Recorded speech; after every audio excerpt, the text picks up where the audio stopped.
Prezados amiguetos, olha só que maneiro, cara, a saga dos Vingadores, né? Número 4. Eu tava, na verdade, achando que... Tava até esperando que fosse mais pro final do mês, para virar o mês eu poder comprar. Porque a Panini atrasou tudo, né? Bagunçou o coreto. Teve, acho que 2 lançamentos da saga do X-Men no mesmo mês. Acabou complicando para mim. E essa daqui é uma saga bimestral.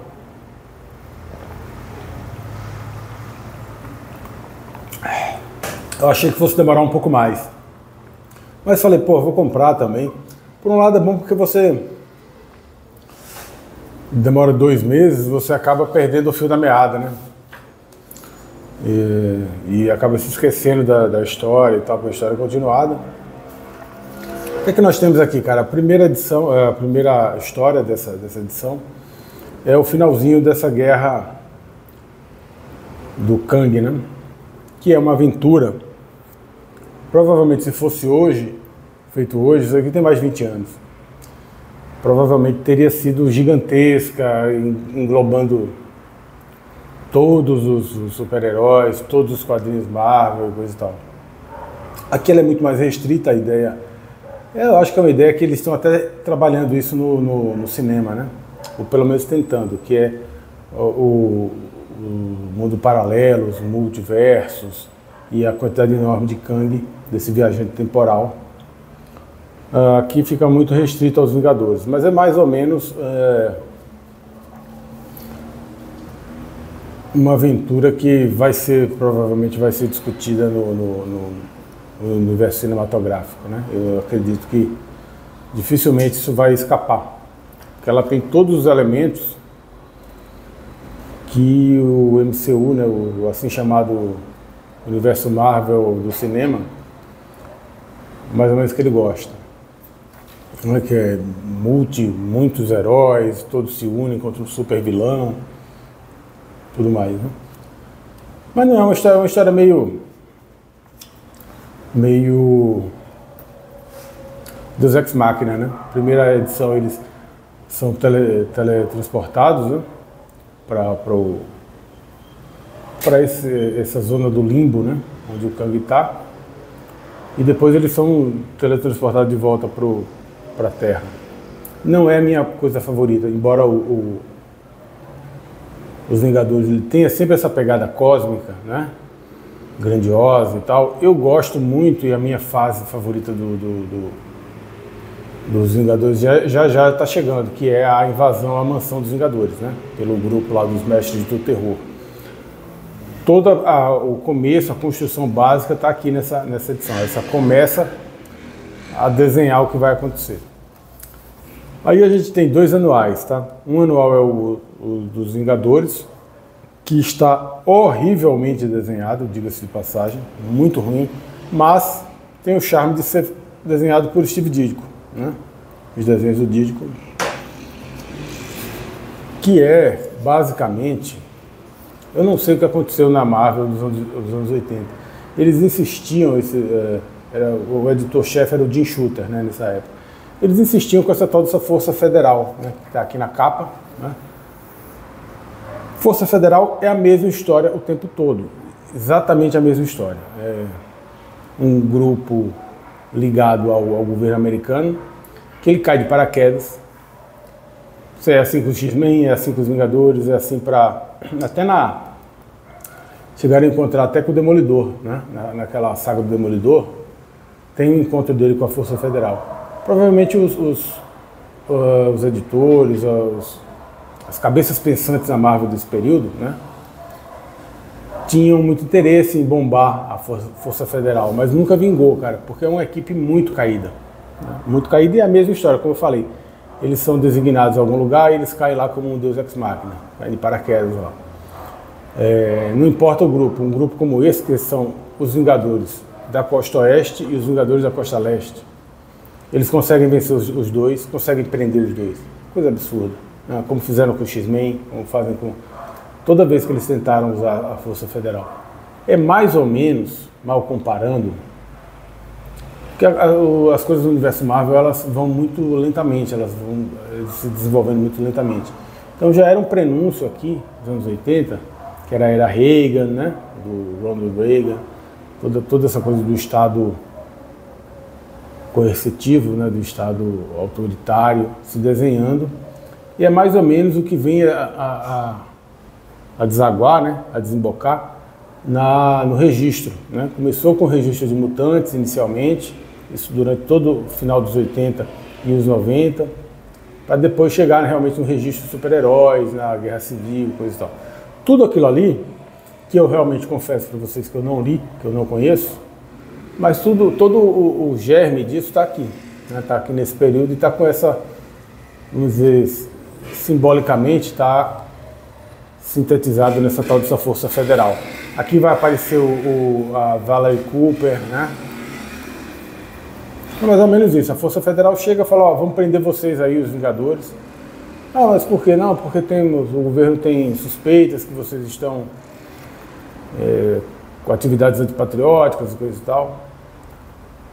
E aí eles são presos, né?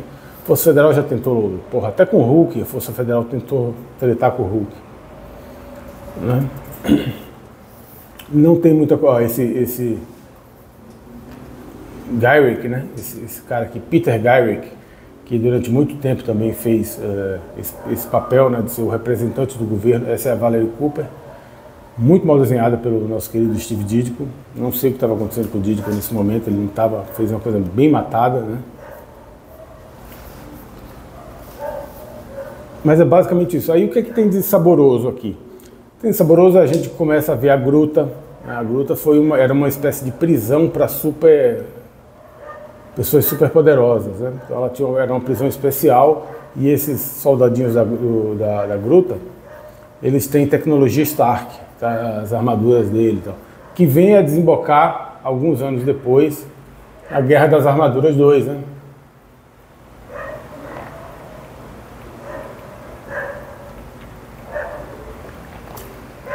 Esse aqui foi o anual. O anual era dos Vingadores mesmo, né, da Costa Leste. E o outro anual, um pouco melhor desenhado, era os Vingadores da Costa Oeste, né? Deixa eu ver se está aqui. Tá aqui. Vingadores da Costa Oeste, aí junta tudo que é Vingador e coisa e tal.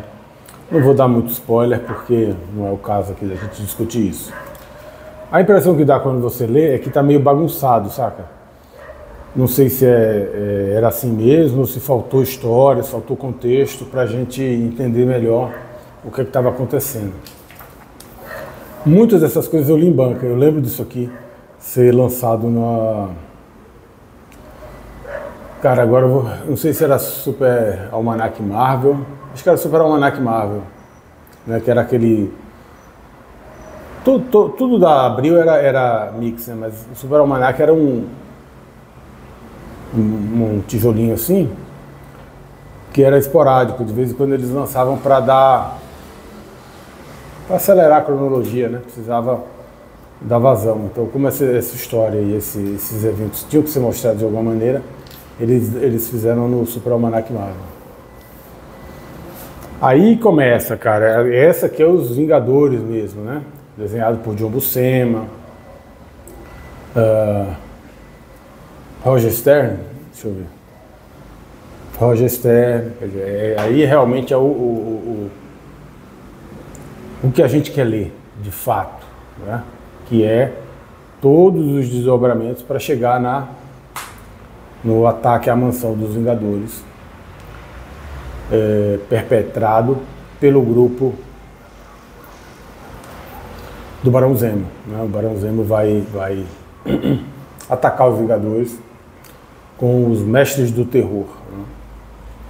A segunda geração de Mestres do Terror. A primeira foi o Stan Lee e Jack Kirby que fizeram, né? Aí aqui começa toda essa questão uma espécie de mutanização dos Vingadores, né? Os Vingadores sempre foram os Vingadores e o Quarteto, né? Sempre foram os dois grupos xodó dos habitantes de Nova York, né? Em alguns momentos, os habitantes de Nova York tinham uma certa quedinha, uma certa paixonite pelo Aranha, mas logo o J.J. Jameson já botava o povo contra o Aranha. Os mutantes sempre, né, foram hostilizados. Hulk sempre, né? Aqui nesse momento a gente vê os Vingadores, uma coisa até certo ponto inédita. Os Vingadores eram super queridos, os Vingadores do Quarteto, super queridos pela opinião pública, né? Aqui por causa da vinda do Namor, né, o Namor há alguns anos atrás, pelo menos anos atrás eu digo no sentido do passar de tempo dos quadrinhos, né? Claro que isso aqui foi quando o Namor invadiu com as tropas de Atlântida a Nova York, foi nos anos 60, né? Estamos falando aqui dos anos 80. Né? Mas pro desenvolvimento do tempo no quadrinho Marvel não é tão antigo assim. Né? É mais recente. Aí aqui aparece ó, ele com as suas tropas invadindo e tal.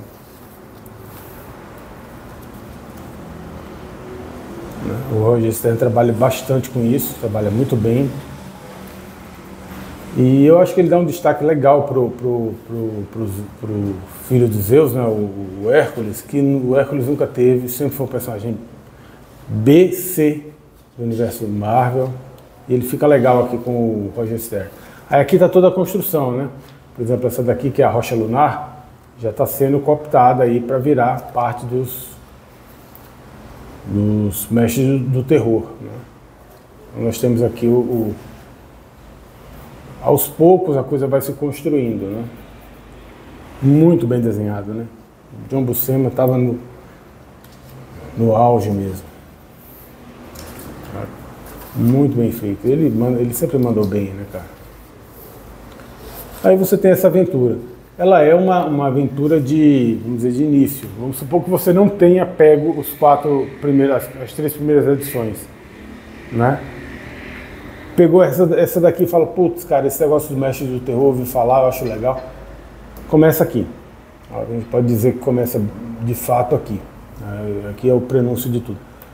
É chato porque você vai perder essa aventurazinha do Kang, mas como eu falei, é uma aventura que tem potencial, né? Ela começa na edição passada, ela tinha um potencial legal, mas ela não é trabalhada dentro de todo o seu potencial. Ela é feita assim de uma maneira muito comedida, só ali um pequeno grupo de Vingadores, entendeu? Bate-volta, é um bate-volta mesmo, cósmico, né? Eles vão para o limbo, né? Para a zona do limbo, resolvem lá o que tem que resolver, dá uma enxugada nessa mitologia dos Kangs, né? Nessa quantidade de Kangs. Depois volta e o personagem Kang fica mais ou menos em aberto ali para ser usado no futuro, né? E vale também porque você tem uma das poucas vezes que o Steve Ditko trabalhou com os Vingadores assim, de maneira tão grande, né?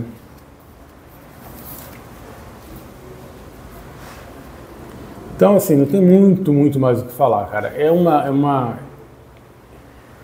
A saga dos Vingadores, diferente da saga do X-Men, que é realmente uma saga no sentido de que você tem que estar sempre acompanhando, comprando todas as histórias, comprando todas as edições, te demanda um vínculo, né, emocional até com o quadrinho. Os Vingadores não. Os Vingadores você pode ler, comprar uma edição, dar uma lida. Ah, não pegou, a história não bateu, você pode deixar o final para lá, não vai impactar muito. Pelo menos até então, né? Depois, a minha ideia, na verdade, é colecionar a saga dos Vingadores até o momento. Primeiro, essa parte que eu sempre gostei, porque eu li em banca, né? Que é a invasão da mansão dos Vingadores. E talvez continuar um pouquinho mais, dependendo como é que vai ficar. Mas não tenho tanto interesse, né? Quando entrar a saga do Wolverine, que é muito provável, eles não anunciaram ainda, mas provavelmente vai rolar, eu acho que eu vou ficar com a saga do Wolverine. Aí já vai ter terminado essa fase que eu li nas bancas, né? Que eu li em banca, que tem para mim um apelo saudosista muito forte. E aí eu deixo para lá os Vingadores, também não tenho grana. Até eu adoraria colecionar tudo, mas não tenho condições, cara. A verdade é essa. Não adianta você forçar um negócio e depois você fica com um monte de gibi e um monte de dívida, né? Quanto que tá? R$ 44,90, né? Eles deram aí uma acrescentada no número de páginas, não sei bem porquê. Acho que talvez para manter os dois anuais dos Vingadores, né? O da Costa Leste e Costa Oeste. Eu lembro quando o Vingadores da Costa Oeste, para mim, poderia sair num ônibus, ou melhor ainda, numa Epic Collection, né? Pelo menos toda a fase do John Byrne, que é a fase que é realmente o filé mignon dos personagens, é a fase de John Byrne. Embora, acho que vai ser muito difícil que isso aconteça, porque eles já fizeram algumas edições capa dura, busca pelo Visão, alguma coisa com a Visão e Feiticeiro Escarlate e tal. Alguma parte interessante desse material já foi publicada há pouco tempo, então eu acredito que dificilmente vai ter uma Epic Collection dos Vingadores da Costa Oeste. Uma pena.